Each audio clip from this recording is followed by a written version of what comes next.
Hey everybody, welcome to the introduction for Champions of Midgard. I've got Champions of Midgard plus the Dark Mountains expansion plus the Valhalla expansion set up on the table here, and I'm just going to give you a brief overview of what you can expect from playing the game.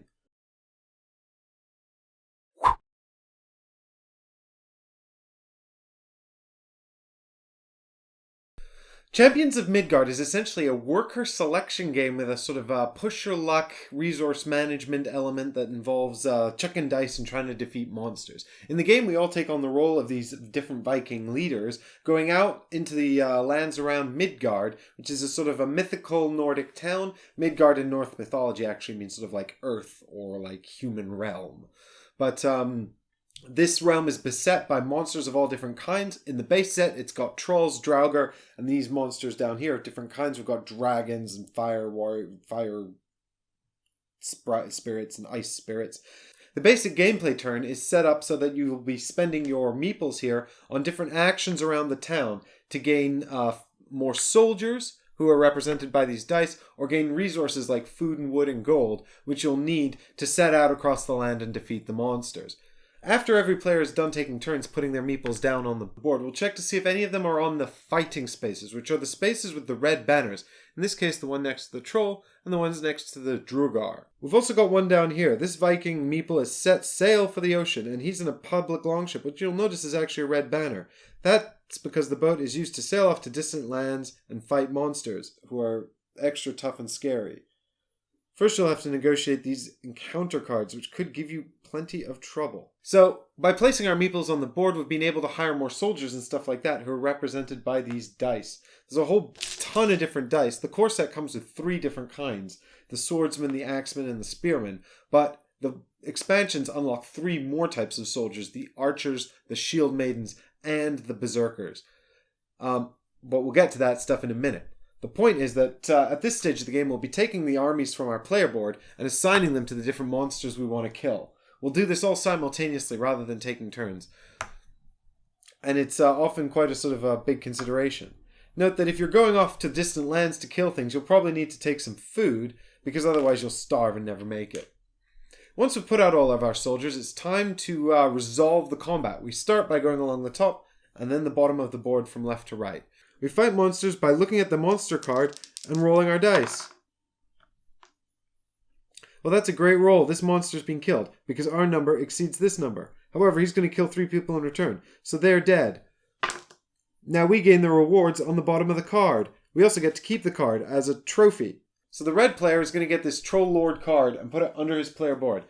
That's because this game is all about glory, man. It's about winning glory and being the most glorious Viking. So whenever we kill something, and killing is really the best way to get glory in Viking culture, we're going to store those cards under our boards and score more glory for them later, especially if we've killed sets of monsters. Because the only thing more glorious than killing monsters is killing specific monsters that complete sets of them. This guy who's sailing across the ocean is going to have to deal with whatever this is. Oh, it's all quiet. He doesn't have to deal with anything at all. Some of them are a lot worse, like getting lost.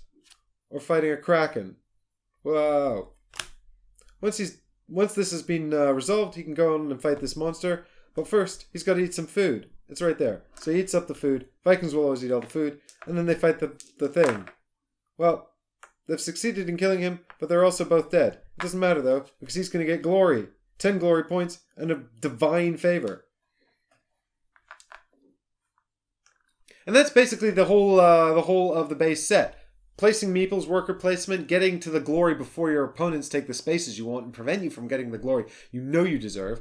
Everybody's got these destiny cards which give them hidden objectives, which kind of gives a bit of extra flavor to the game, which is really nice. And you've got a whole deck of hidden objectives, so if you want, you can pick up more hidden objectives as the game goes on. But just make sure you can fulfill them, because if you can't complete them and other people complete them, then you don't get any glory for that, because you don't get glory for being second best.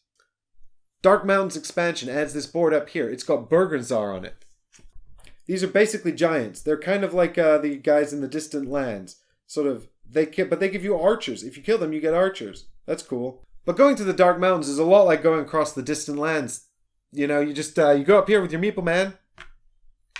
You reveal a journey card. Resolve that.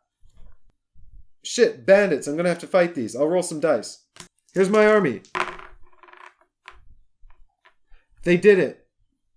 So kill the bandits, fight the Bergenzar, you know the deal.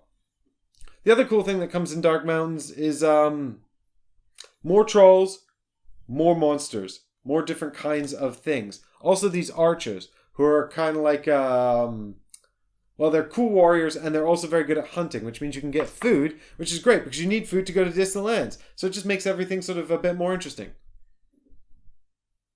Then we've got the Valhalla Expansion. The Valhalla Expansion adds a new currency, and that currency is your soldiers' souls. These are the souls here. When they die, you collect these souls and put them in the cemetery on your player board. Then you can use these souls to purchase Valkyrie's blessings. Also, you can use them to kill these epic enemies. Look at them. This guy's like some kind of king of the undead. At the end of the game, he gives you extra points for every undead guy you've killed. That's awesome. But he costs 6 souls. You can also get these Valkyrie's blessings, which are like sort of one-off boosts or permanent boosts. For example, this is Loki's compass, and whenever you've got Loki's compass, if you don't want to, if you don't like the journey card you've got, you can just take a blame and then ignore it. What is blame? As the Champions of Midgard, you have some responsibility, and that responsibility is to kill a troll. So if someone doesn't kill a troll every round, or someone goes to fight the troll and fails to kill it, then you take blame. Everybody takes blame. Of, you know, if you do kill a troll, then you can give blame to other people. It's great. Blame is worth negative points at the end of the game, by the way. Blame is inglorious. The Valhalla expansion also has these little boards here, which are like unique character abilities. They give you these blue dice, which represent your leaders. You can roll these dice in combat as well and get special leader abilities by rolling this symbol. They also have weapons on them that they can use to kill enemies. And when they die, you can resurrect them by buying more blessings.